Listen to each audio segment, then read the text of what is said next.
ஜெய் ஸ்ரீ மாத்ரே நமக. ஜெய் குருதர், ஜெய் குரு பிரசரம். நமஸ்காரம். நான் கரூர்லேருந்து வல்சலா பண்ணிக்கிறேன், பிரசன்ன ஜோதிடர். இன்னைக்கு நம்ம ஆவணி மாத பலன்கள் கடக ராசிக்கு எப்படி இருக்குன்னு பார்க்க போகிறோம். இந்த ஆவணி மாதம் எப்போ பிறக்குது அப்படின்னா 17/8/2025 ஞாயிற்றுக்கிழமை ரோஹிணி நட்சத்திரத்தில் இந்த மாதம் வந்து பிறக்குது. இந்த மாதத்தை பொறுத்த வரைக்கும் உங்களுக்கு ரொம்ப ரொம்ப நல்லது தான். ஜாக்பாட் அடிக்கக்கூடிய மாதம் தான் நான் சொல்லுவேன். பொதுவாகவே கடகராசிக்காரங்க ரொம்ப எரிச்சல் ஆகுறீங்க, கவலைப்படாதீங்க. அதாவது ஒருத்தர் சூரியன் உலகத்துக்கு வந்து சூரியன் சந்திரன் ரெண்டு பேருமே ஒளி கொடுக்குறாங்க. சூரியன் தான் மூல ஆதாரமாக இருக்குது. ஆனால் அப்படிப்பட்ட சூரியனுக்கே என்னது கிரகண தோஷம் பிடிக்குது. 8 நிமிஷம் முழு கிரகணமாக மறைஞ்சிருதுல, நம்ம கண் முன்னாடியே சூரியன் மறையுதில்ல. உலகத்துக்கு ஒளி கொடுக்கறது அதோடைய பவர் என்னன்னு தெரியும். அந்த கிரகத்துக்கே ஒரு நிலை அப்படி வரும்போது நம்மளை ஏமாத்துறோம் அப்படின்னு மனசுக்குள்ளே நினச்சிக்கிட்டு உங்களோட வாழ்க்கையில் அடுத்தடுத்த ஸ்டெப்பை வைங்க. கட்டாயம் நல்லா இருப்பீங்க. ஏன்னா இப்போ தான் உங்களுக்கு அஷ்டமத்து சனி முடியுது. அது இல்லாமல் ராகு வேற அஷ்டமத்தில் வந்துட்டார். அதனால் உங்களுக்கு ரொம்ப கவலையாக தான் இருக்கும். ராகு வந்து அஷ்டமத்துலேயே, கேது வந்து 2ஆம் இடத்துலேயே இருக்குது. அது இல்லாமல் குருவோடைய சப்போர்ட் இல்லை, குருவும் 12ஆம் இடத்துல இருக்குது அப்படிங்கிற கவலைகள் இருக்குது, எனக்கு புரியுது. ஆனால் இந்த இடத்துல ஒரு விஷயம் என்ன ஆகுனா 21/8/2025, அதாவது ஆகஸ்ட் 21க்கு மேலே சுக்கிரன் உங்கள் ராசிக்கு வராரு. உங்களுடைய ராசிக்கு சுக்கிரன் வரும்போது அவர் சுக்கிரன் யார் உங்களுக்கு 11 குடைவரும் 4 குடைவரும் லாபஸ்தான அதிபதி, சுகஸ்தான அதிபதி. இந்த வந்து ரொம்ப ஓடி ஓடி களைப்பாயிருந்தீங்கன்னா இந்த மாதம் வந்து நீங்கள் என்ன செஞ்சுக்கலாம், ரிலாக்ஸ் ஆகிக்கலாம். இந்த ஆவணி மாதம் முழுவதுமே நல்ல ஜாக்பாட் பணமழை தான். உங்களுக்கு காசு பணத்தில் இருந்த பிரச்சனைகள் கட்டாயம் உங்களுக்கு மாறுபடும். ஒரே ஒரு விஷயத்தை மட்டும் நல்ல ஞாபகம் வச்சுக்கோங்க. கடகராசிக்காரங்க நிறைய பேர் வந்து இந்த அஷ்டமத்து சனி முடிஞ்சும் நமக்கு இன்னும் விடிவு காலம் வரலை அப்படின்னு நினச்சிக்கிட்டு இருக்கீங்க. இந்த சுக்கிரன் வந்து உங்கள் ராசிக்கு வரும்போது நிறைய சேஞ்சஸ் இருக்கும். கிரகங்கள் அதோடைய வேலையை அது செய்யும்போது நம்மளும் நம்மளுடைய வேலையை செய்யணும் கட்டாயம். ஒரு இதில் வந்து பொதுவாகவே யாருக்குமே வந்து கஷ்டம் இல்லாமலாம் இருக்காது. நீங்கள் நினச்சிட்டு இருப்பீங்க அவங்களுக்கு கஷ்டம் இல்லாமல் இருக்குது அப்படின்னு. கட்டாயம் கஷ்டம் இருக்குது. உங்களுக்கு கஷ்டம் இருக்கிற மாதிரி எனக்கும் கஷ்டம் இருக்குது, நான் இல்லைன்னா சொல்லலை. ஆனால் அதை வந்து நான் வெளிக்காம அவ்வளவுதான். எல்லாருக்கும் பிரச்சனைகள் இருக்கு. ஆனா இந்த மாசம் உங்களுக்கு ரொம்ப சூப்பரா இருக்கு, நிஜமாலுமே சூப்பரா இருக்கு. இதை தான் நான் சொல்ல முடியும். உண்மையாலுமே சுக்கிரன் உங்க ராசிக்கு வராரு. அது மட்டும் இல்லாம இவ்வளவு நாளா விரயஸ்தானாதிபதி புதன் வந்து உங்க ராசியில இருந்தாரு, நிறைய விரயத்தை கொடுத்திருப்பாரு. இந்த புதன் வந்து 31/8 வந்து என்ன சிம்ம ராசிக்கு போயிடுறாரு, 2ஆம் இடத்துக்கு போயிடுறாரு. எப்படியாவது தப்பிச்சு ஓடிடு அப்படிங்கிற மாதிரி போயிடுறாரு. அதனால எந்தவித பிரச்சனையும் இல்லை. உங்களுக்கு எல்லா கிரகமே நல்லா இருக்கு. 2ஆம் இடத்துல சூரியன் உங்களுக்கு 2 குடைவர் ஆட்சி பெற்றிருக்காரு. 2ல் ஆல்ரெடி கேது இருக்குது. அதே மாதிரி புதன் வரப்போறாரு, அதனால பிரச்சனைகள் இல்லை. 3ஆம் இடத்துல செவ்வாய் இருக்காரு. இதை தான் நீங்க நோட்டீஸ் பண்ணணும். 3ஆம் இடத்துல செவ்வாய் இருக்காரு. முன் கோவத்தை கண்ட்ரோல் பண்ணிக்கங்க. நிறைய ஓவர் திங்கிங் பண்ணாதீங்க, தயவு செய்து ரிலாக்ஸா இருங்க. நான் சொல்றது ஈஸி தான், ஆனா வாழ்றது கஷ்டம் அப்படிங்கிறது எனக்கு புரியும். பட் ஆனா வேற ஆப்ஷன் இருக்கா உங்களுக்கு? வேற ஏதாவது ஆப்ஷன் இருந்துச்சுன்னா அது இப்படி செய்யுங்க. வேற ஆப்ஷன் இல்லை, அப்போ வந்து ரிலாக்ஸா இருங்க. வேற வழி இல்லை. எந்த பிரச்சனை வந்தாலும் அதை வந்து நம்ம மீட் பண்ணி தான் ஆகணும். உங்களுக்கு கடவுளுடைய துணை இருக்கு, அதை மட்டும் நீங்க நம்பணும். கடகராசிக்காரங்களுக்கு நான் வந்து ஐஸ்லாம் வைக்கல, ஐஸ் வச்சு எதுவுமே ஆக போறதில்ல. பொதுவாகவே வந்து பார்த்தீங்கன்னா கடகராசிக்காரங்க மற்றவங்களுக்கு ஹெல்ப் பண்ணக்கூடியவங்க, அதாவது மனசாட்சிக்கு உட்பட்டு நடக்கக்கூடிய நபர்கள் தான். என்னை பொறுத்த வரைக்கும் கடகராசிக்காரங்க அப்படிதான். ஸோ அந்த தர்மம் வந்து உங்களுக்கு கட்டாயம் இந்த டைம்ல காப்பாற்றும். நீங்க பொருளாதாரத்துக்கு எவ்வளவுக்கு எவ்வளவு தடைகள் இருந்துச்சோ அத்தனை தடையுமே உங்களுக்கு விலகும். பொருளாதாரத்தில் இருந்த அத்தனை தடையுமே உங்களுக்கு விலக போகுது. அதனால நீங்க கவலைப்பட வேண்டாம். அதே மாதிரி இந்த மாசம் வந்து உங்களுக்கு நல்ல ரிலாக்ஸ் ராஜபோக வாழ்க்கை தான் உங்களுக்கு கிடைக்க போகுது. நீங்க நினைக்கக்கூடிய அத்தனை விஷயமே நடக்கும். திடீர்னு ஒரு சிலருக்கெல்லாம் ஜாக்பாட் அடிக்க போகுது. லாட்ரி, புதையல் இந்த மாதிரி யோகம் இருக்கும். புதையல்னா மண்ணுக்கடியில் எல்லாம் உழைக்காத ஒரு வருமானம், அது உங்களுக்கு ஒரு மகிழ்ச்சியை கொடுக்கும். உங்களுக்கு திடீர்னு எதிர்பார்த்திருக்க மாட்டீங்க, அந்த மாதிரி பணம் வரதுக்கு உண்டான அமைப்புகள் கட்டாயம் உங்களுக்கு உண்டு. அதே மாதிரி சில விஷயங்கள்லாம் தேடி வரும். நீங்கள் இவ்வளோ நாளாக எதிர்பார்த்துட்டு இருந்த ஒரு விஷயம், அது வந்து பொருளாதாரமாகவும் இருக்கலாம், அல்லது ஒரு நபராகவும் இருக்கலாம், ஒரு விஷயமாகவும் இருக்கலாம். ஏதோ ஒன்று இந்த மாதம் வந்து உங்களுடைய மனசை கட்டாயம் மகிழ்விக்கும், குளிர்விக்கும். இதுக்கு 100% நான் கேரண்டி. அதே மாதிரி 2ல் இருக்கக்கூடிய சூரியன், கேது, புதன் இது எல்லாமே என்னென்னா குடும்பத்தில் சில குழப்பங்களை ஏற்படுத்தும். நீங்கள் ஒரு விஷயத்தை செய்வீங்க, குழப்பத்தை ஏற்படுத்துறதுக்கு மற்றவங்களாம் சொல்லுவாங்க. அதனால தெளிவாக இருந்துக்கங்க. தெளிவாக இருந்துக்கோங்க. அதே மாதிரி குடும்பத்தில் வாக்குவாதத்தை தவிர்த்துருங்க, நல்லது. பொருளாதார ரீதியாக நிறைய உயர்வுகள் இருக்குது. உத்தியோகத்தில் இருக்கவங்களுக்குலாம் திடீர்னு ப்ரொமோஷன் கிடைக்கும், நிறைய பதவி உயர்வு கிடைக்கும். அதே மாதிரி நீங்கள் நினச்சே பார்த்துருக்க மாட்டீங்க, உங்களுக்கு அப்புறம் வந்து சீனியாரிட்டியில் நீங்கள் இருக்கவே மாட்டீங்க. ஆனால் திடீர்னு ஒரு ராஜயோகம் உங்களுக்கு உறுதியாக உண்டு. தொழிலில் நல்ல மாற்றம், தொட்டதெல்லாம் லாபம். இவ்வளோ நாளாக இருந்த பிரச்சனைகள்லாம் நீங்கும். கடன் ரீதியாக இருக்கக்கூடிய பிரச்சனைகள்லாம் நீங்கும். தொழிலுக்காக புது கடன் கிடைக்கிறதுக்கு உண்டான வாய்ப்புகள் இருக்குது. புது தொழிலை ஸ்டார்ட் பண்ணுற மாதிரி இருக்குது. நிறைய வெளியூர் பிரயாணங்கள் உண்டு. தொழில் ரீதியாகவோ உத்தியோக ரீதியாகவோ படிப்பு ரீதியாகவோ வெளியூர் பிரயாணங்கள் உறுதியாக உண்டு. அதே மாதிரி உல்லாச பயணங்கள், டூர் போகிறது, இந்த மாதிரி விஷயங்கள் நடக்கும். பெரிய மனிதர்களுடைய ஆதரவும் சப்போர்ட்டும் உங்களுக்கு கிடைக்கும். இவ்வளோ நாளாக ஒரு பிரச்சனை கழுத்தை நெரிக்கிற மாதிரி கடன் பிரச்சனைகளாக இருக்குதுன்னா அந்த கடனுக்கெல்லாம் ஒரு நிவர்த்தி கட்டாயம் உண்டு. நரசிம்மர் வழிபாடு பண்ணுங்கள், அது இன்னும் ரொம்ப நல்லது. சுவாதி நட்சத்திரத்தில் போயிட்டு நரசிம்மருக்கு வந்து வழிபாடு பண்ணிட்டு வந்தீங்க அப்படின்னா கடன் ரீதியாக எந்த பிரச்சனை இருந்தாலும் இந்த மாதம் வந்து அதுக்கு உண்டான சோர்ஸ் கட்டாயம் உங்களுக்கு வந்துடும்.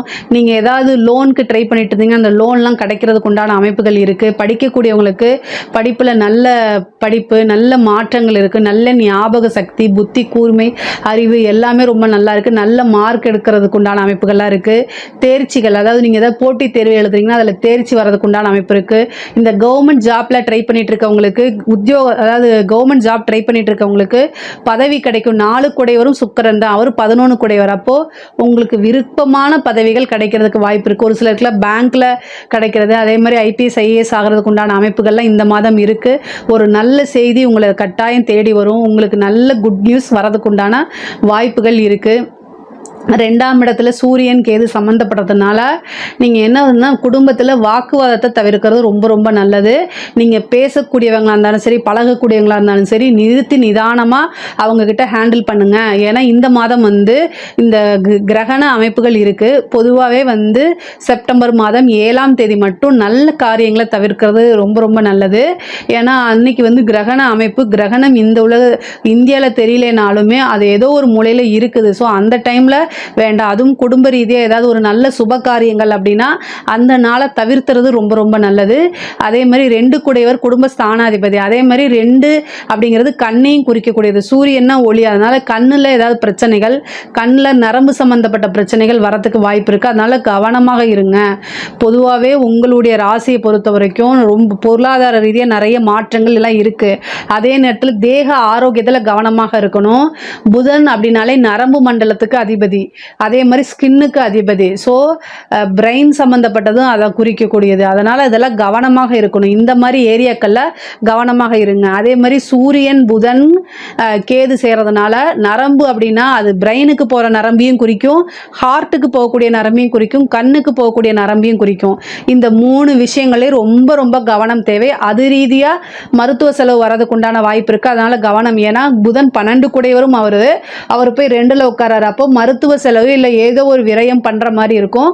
அதனால் கவனமாக இருங்க. 3ல் செவ்வாய், முன்கோவத்தை தவிர்த்துருங்க. அதிகமாக யோசித்து மனதை குழப்பிக்காதீங்க. பொதுவாகவே செவ்வாய்க்கு வந்து சனியோடைய பார்வை இருக்குது. செவ்வாயும் சனியும் பார்க்கறனால ஆஞ்சநேயர் வழிபாடு பண்ணுங்க. கட்டாயம் ஆஞ்சநேயர் வழிபாடு பண்ணுங்க. நான் வந்து செவ்வாய் சனி கிரக சேர்க்கையை நிறைய சொல்லிட்டேன், அதனால மறுபடியும் சொல்லி நான் பயமுறுத்தலை. வந்து உங்களுக்கு 5 குடைவரும் 10ஆம் அதிபதியும் அவர் தான். ஏன்னா செவ்வாய் வந்து உங்களுக்கு 5 குடைவரும் அவர் தான், 10 குடைவரும் அவர் தான்.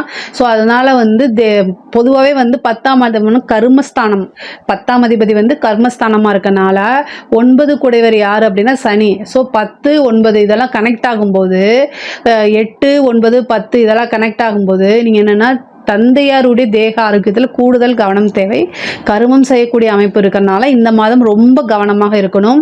அதே மாதிரி பூர்வீக சொத்துக்கள் இருந்த பிரச்சனைகள்லாம் நீங்கி, வில்லங்கங்கள்லாம் நீங்கி அது வரும். கோர்ட்டு கேஸு பிரச்சனைகள்லாம் உங்களுக்கு சக்ஸஸும் உங்களுக்கு ஃபேவரும் நடக்கக்கூடிய அமைப்புகள் இருக்குது. இவ்வளோ நாளாக எதிரிகள் தொந்தரவுகள் அதிகமாக இருக்குது, அதெல்லாம் நிவர்த்தியாகும். இந்த மாதம் வந்து கண் திருஷ்டி அதிகமாக இருக்குது. அதனால் கண் திருஷ்டிக்கு நீங்கள் வீட்டில் இருக்கக்கூடிய பெரியவங்களை சுற்றி போட சொல்லுங்கள். எந்த ஒரு விஷயத்தையுமே வந்து ரொம்ப விளம்பரப்படுத்தி செய்யாதீங்க. பொருளாதார ரீதியாக நிறைய முன்னேற்றம் இருந்தாலுமே அது எல்லாத்தையுமே நீங்கள் வெளியில் காமிச்சுக்கணும்னு அவசியம் கிடையாது. அதனால் கரெக்டாக வச்சுக்கோங்க. கலைத்துறை சார்ந்தவங்கலாம் ரொம்ப கவனமாக இருங்க. கலைத்துறை சார்ந்தவங்களுக்குலாம் வந்து ஏதோ ஒரு நெகட்டிவாக ஃபேமஸ் ஆகிறதுக்கு உண்டான அமைப்பு இருக்குது. அதனால் வந்து ரொம்ப ரொம்ப கவனமாக இருங்க. அரசியல்வாதிகளுக்கு ரொம்ப ரொம்ப நல்லா இருக்குது. அவங்களுடைய பேர் புகழ் எல்லாமே நாளுக்கு நாள் வந்து மக்கள்கிட்ட நல்ல பேராகவும் சப்போர்ட்டாகவும் கிடைக்கிறதுக்கு உண்டான வாய்ப்புகள் இருக்குது.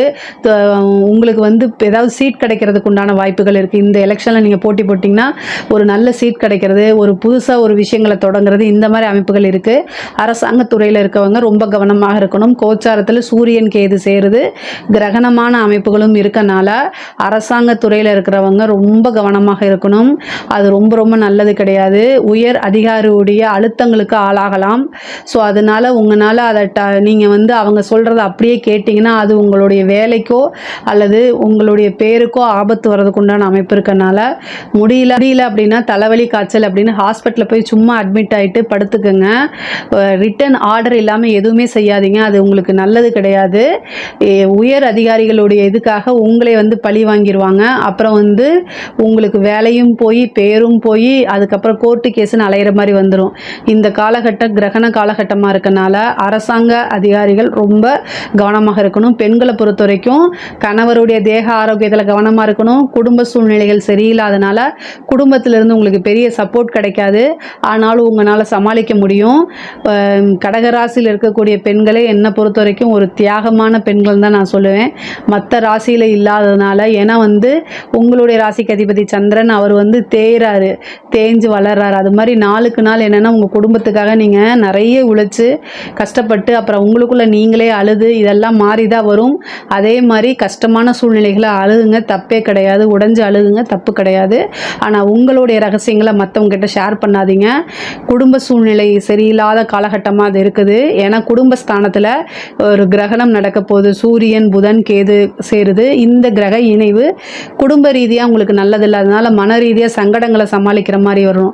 ஆனால் பொருளாதார ரீதியாக நல்ல வளர்ச்சி இருக்குது, மாற்றங்கள் இருக்குது. புது புது விஷயங்களை சாதிக்க போகிறது, ஒரு சிலருக்கெல்லாம் வெளிநாடு போகிறது, புது ஆப்பர்ச்சுனிட்டி வர்றது, இந்த மாதிரி இருக்கும். நிறைய பேருக்கு வந்து ஹஸ்பண்டுக்கு ஹெல்ப் பண்ணுறதே ஒரு பெரிய இதாக நினச்சிட்டு இருப்பீங்க. உண்மையாலுமே அந்த ஆப்பர்ச்சுனிட்டி உங்களுக்கு இருக்குது. உங்களுடைய பேரும் புகழும் ஒரு நாளுக்கு கட்டாயம் உங்கள் குடும்பத்தில் உங்களை தெய்வமாக போற்றி பாராட்டுறதுக்கு உண்டான அமைப்புகள் ரொம்ப நாள் இல்லை, கொஞ்ச நாள்லேயே அது வந்துடும். அதனால் நீங்கள் கவலையே படாதீங்க.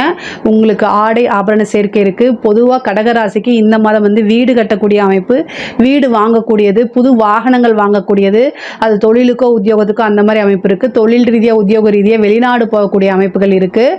பொதுவாகவே கடக ராசிக்கு ஆவணி மாதம் பொருளாதார ரீதியாக ரொம்ப ரொம்ப உயர்வு நல்லா இருக்குது.